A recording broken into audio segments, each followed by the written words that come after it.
Bonjour à tous. Je vais énoncer aujourd'hui les exercices que j'ai présentés sous forme d'examen au cours de l'année 2019-2020. C'était un examen test avant l'examen de rattrapage qui a eu lieu en septembre 2020. Alors voici ces trois exercices. Premier exercice, donc sur l'espace L2, on présente une application de L2 vers C. On vous demande de montrer que c'est une forme linéaire. Ensuite, deux questions. On définit un ensemble, on vous demande de montrer qu'il est fermé. Trouver son orthogonale et la dimension de l'orthogonale. Ensuite, dans un deuxième exercice, on présente cet opérateur dit opérateur diagonal. Alors, on a déjà donné la solution à cette question plusieurs fois. On l'a présenté en détail. Alors, c'était une question donc, dans cet examen test. Montrer que T est bien défini et calculer la norme de T et déterminer l'adjoint. Ensuite, une question du cours, si vous voulez, donner un rappel des opérateurs shift à droite et shift à gauche de L2 vers L2 et préciser l'adjoint de chacun d'entre eux sans faire de preuve. Ensuite, on donne un opérateur de L2 vers L2S défini par cette formule, montrer que S est continu et déterminer sa norme et son adjoint.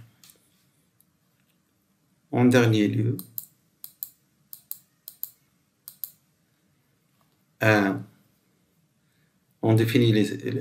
on considère l'espace des fonctions continues de 0, 1 vers R, que l'on munit des deux normes, ça on les a vus sous forme d'exercice, et au cours de cette année universitaire 2019-2020, nous les avons vus en travaux dirigés. Ces deux normes sur l'espace E. On définit une application de E vers E sous cette forme, donc à une fonction f de E, c'est-à-dire une fonction continue sur 0,1. On associe t de f défini ainsi. Montrer que t est continu.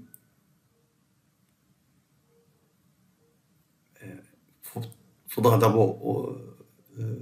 alors, on dit qu'il est linéaire, donc on n'a pas besoin de le démontrer, puisque c'est énoncé, montrer qu'il est continu et calculer sa norme dans les situations suivantes. Parce que là c'est de E avec la norme l'infini, au départ elle arrive, mais ici, à l'arrivée, la norme 1.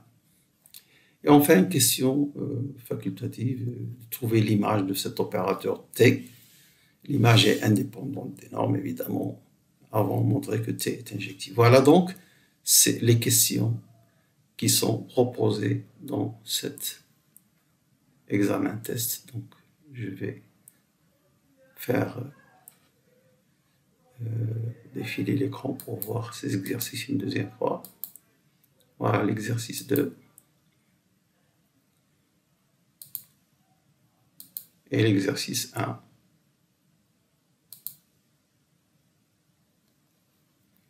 Alors, je vais donner assez de temps pour les gens qui veulent essayer de faire ce test. Et la réponse viendra dans les jours qui viennent.